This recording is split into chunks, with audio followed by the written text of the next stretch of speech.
It is always great chatting with Maycee Barber, who is finally back in action, going to be taking on Montana De La Rosa at UFC Fight Night on April 23rd. Maycee, how are you? I'm doing awesome. How are you? It's been a minute. I know it's been a while. I know we've been trying to connect. I know you're busy, everything you got going on in California. But before we get into the fight stuff, I noticed you signed with Vayner Sports, one of the biggest management groups in the game, not in just MMA, but in general. Tell me how this all came together.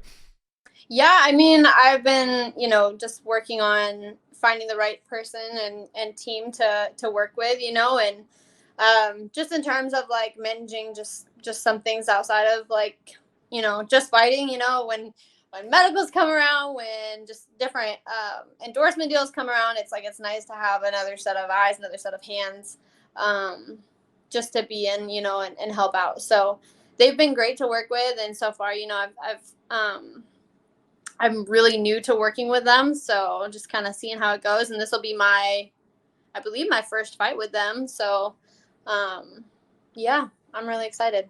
Well, and there's some familiar faces there. I know you know Anthony Smith. He's rep by them. Sean O'Malley, it seems like he's doing really well with them too. So I'm sure that was a bit enticing as well, just looking at their roster. But let's talk about the Montana fight. You guys were supposed to fight in December of last year. Were you happy to see this fight get rebooked, or were you hoping for a different opponent?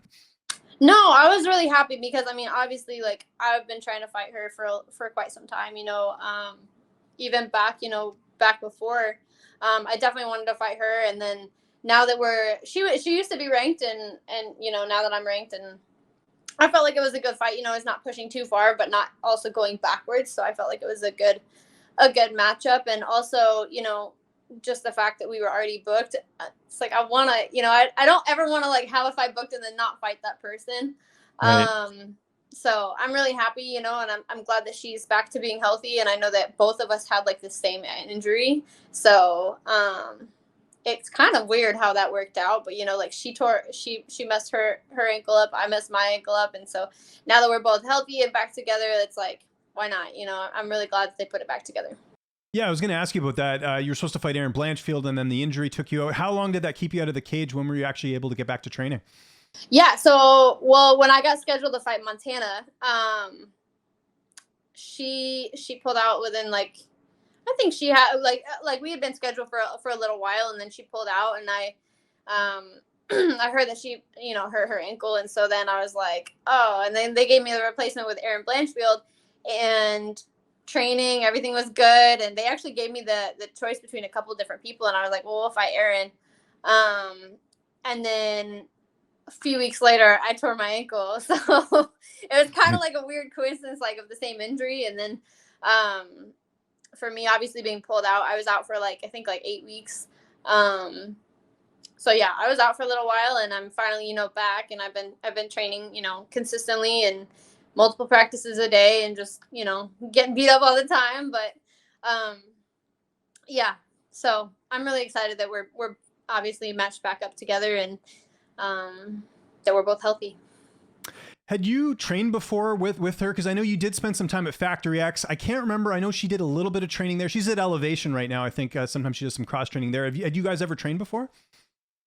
I don't believe that we've actually like trained together. I know that when I was at Factory X, she was there. Like, I know that I've seen her around the gym. I know that her husband, Mark, was training and preparing for fights back when I saw them there, but she was, I don't know if she had like an injury or what she had going on. Maybe she was like, with her daughter or whatever, but I saw her in the gym, but we never trained together. So. Okay, that makes sense. Let's talk about the matchup itself. She's got a 12-6-1 record. Style-wise, how are you looking at this fight? I'm excited. I just feel like this is definitely a fight for me to shine, and I'm just excited. I can't, obviously, I'm not going to give you any of like our game plan or any of our, the stuff we've been working on, but honestly, I'm just excited. I've had a really great, we're even just starting this camp, but all the training that I've been doing, it's hard to say, I've had a great camp, because it's like, I feel like I've just been training. So, no, yeah, everything's been great. And just in terms of training, everything's going to be perfect, with striking, with wrestling, with grappling, everywhere, just all around. I'm just going to be ready. We actually haven't spoken since you moved to California, training at Team Alpha Male. I don't even, like, for people who might not know, how did that all come together with you even linking up with that team? What was the connection? Well, actually, I met Danny and Uriah gosh, I've known Danny. I think I met him like 9 years ago. I met him when I was training at Dwayne's gym in Oh, interesting. Colorado. So I was Okay. training there, and I was doing the striking practice. This was back before I was even like fighting. This is just when I was like had that dream, you know. Yeah. And TJ was there. Joseph Benavides was there. Lance Palmer was there. Danny was there. And so I just, you know, that's how I met him, and we used to train. And then I met them when I was fighting in LFA. I met Uriah and Danny at an LFA show.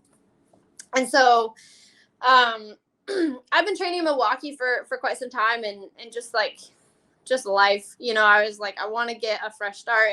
And on top of that, it was also just the team. I mean, Rufus Sport is great, but they didn't have the girls, they didn't have Yeah. the bodies, they didn't have, you know. So for me, I was like, I need to go somewhere where it's 100% like new to me as far as a gym, and just like people that I've already known and like know that has a good track record and has a solid team. And I went out there just to train for literally 2 weeks. I was just going to go out and train and then come back home to Milwaukee and train some more.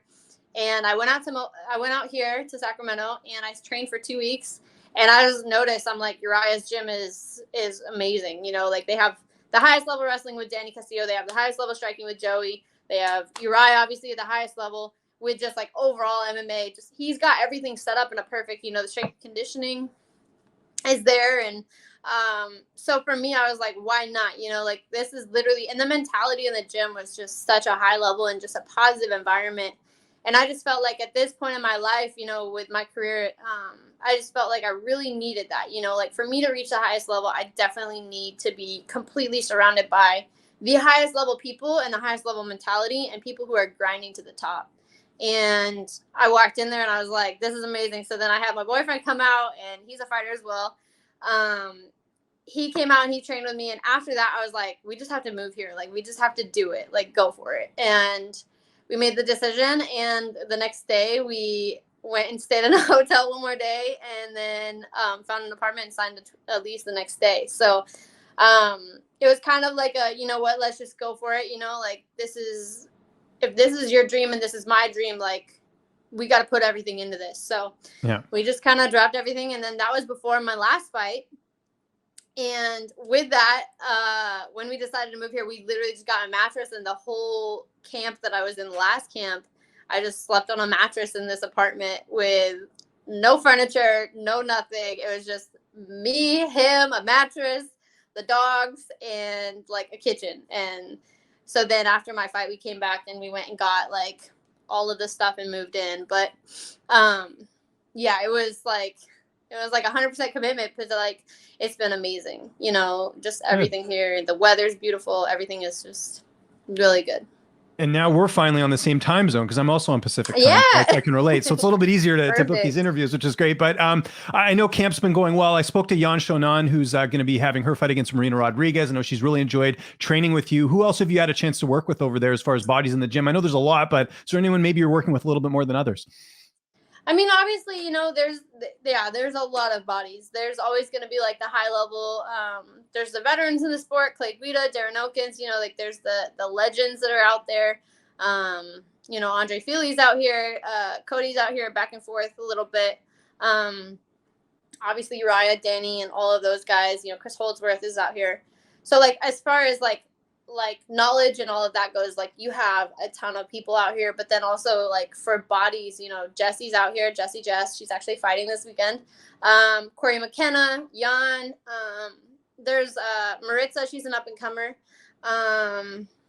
There's several girls, and then we actually just got done sparring, so that's why my face looks all Oh, no worries. It's all all, yeah. It's all good. Yeah. Yeah. hot. And then obviously, like as far as guys, I mean, there's smaller guys. My boyfriend Amor Hernandez, he's out here. He's actually fighting March 4th for Cage Warriors, and then Bopo, he's Joseph, I believe. He's fighting Cage Warriors, so he's another smaller guy that he's, you know, perfect for a training partner.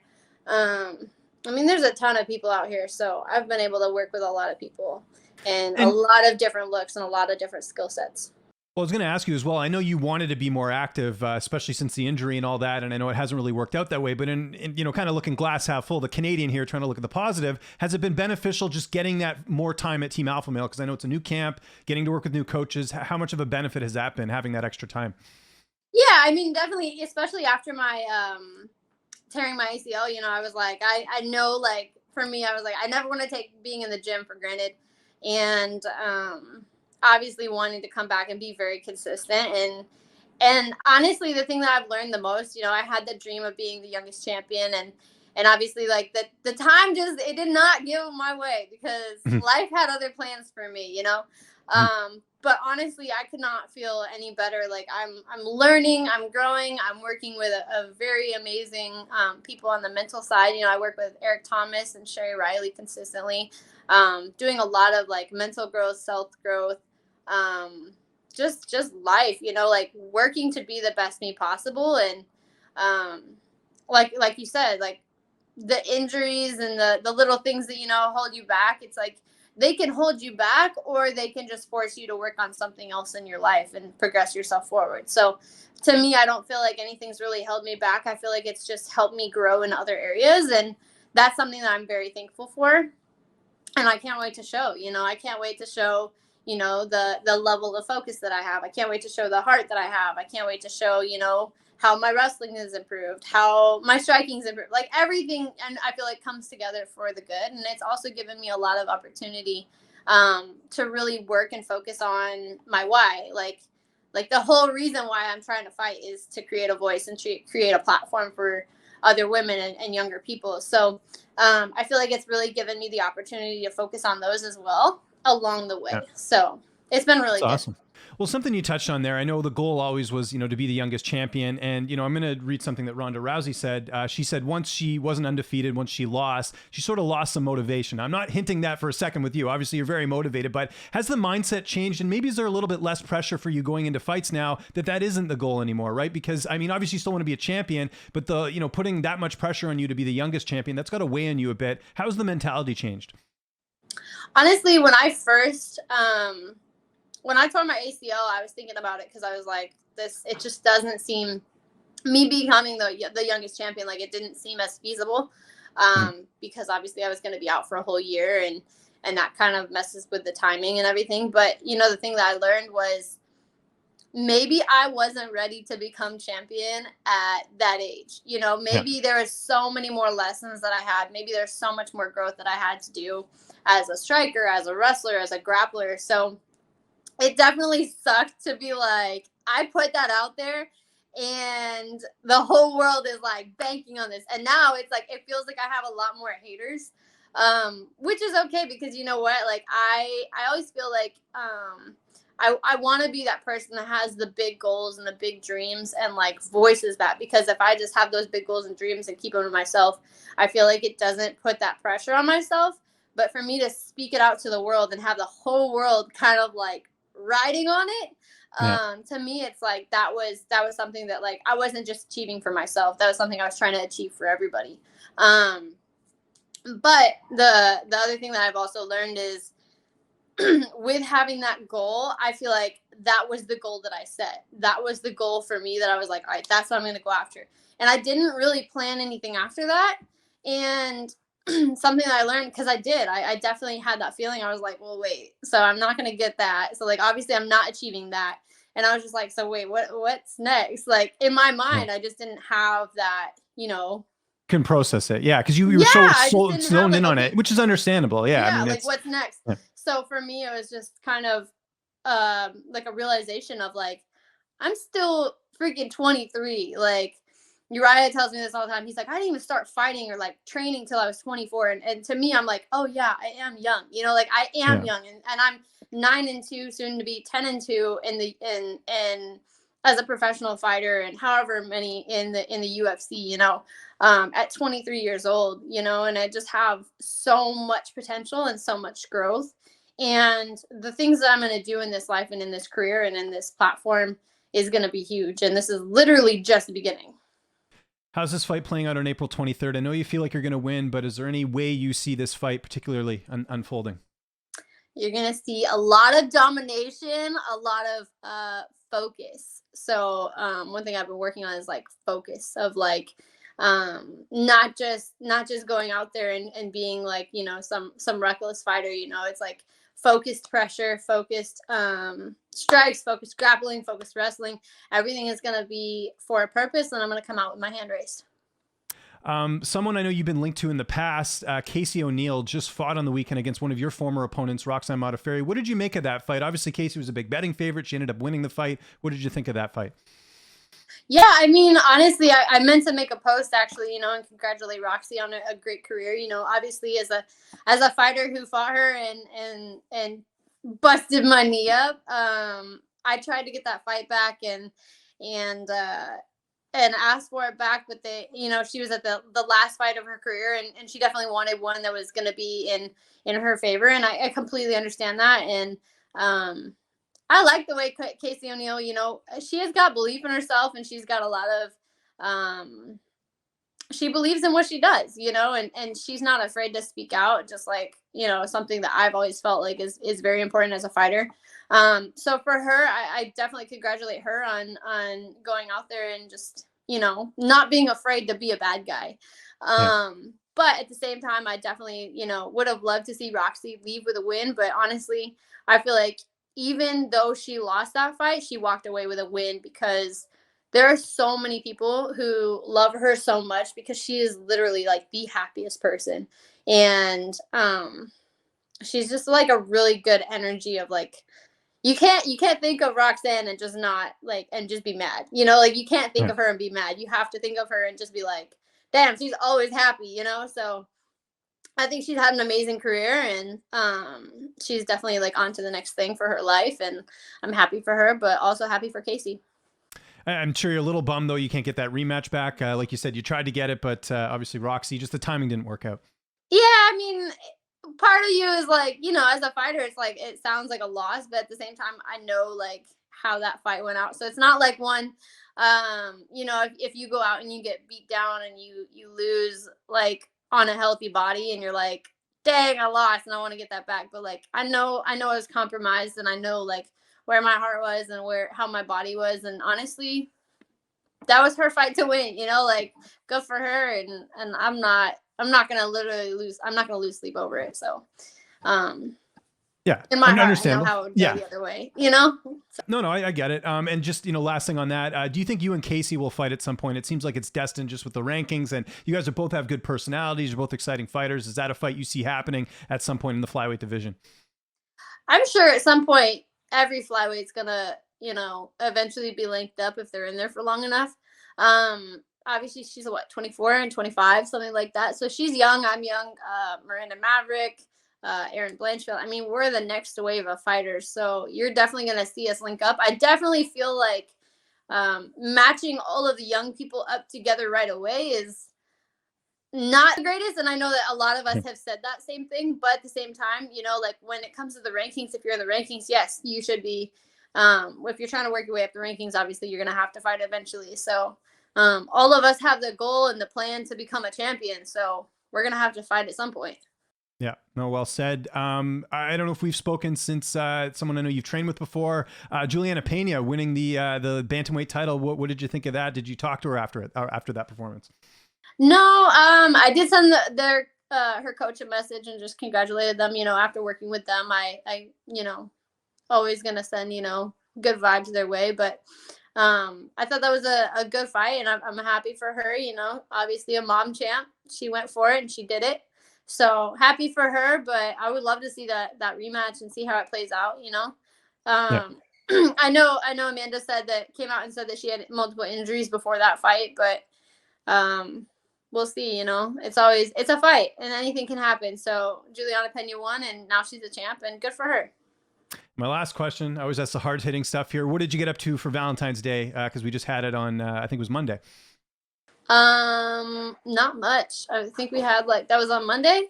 Yeah, I think it was Monday We night. had like Yeah, 5 practices, so the day was full. yeah, The day exactly. was Life of a full fighter. of like punching each other in the face, so it was great. Good stuff. Maycee, thanks so much for doing this. We're looking forward to this fight, UFC Fight Night, April 23rd. If there's anyone you want to thank, any sponsors, any social media, I see you got the Monster Can there. Just remind people, and I'll give you the last word. Obviously, yes. Thank you to Monster Energy. New sponsor, Born Primitive. I've been using their gear and their clothes for a while. I love their workout clothes, so glad to have them on board. I have a few sponsors that I'm currently working out, so I can't wait to be able to give them shout outs.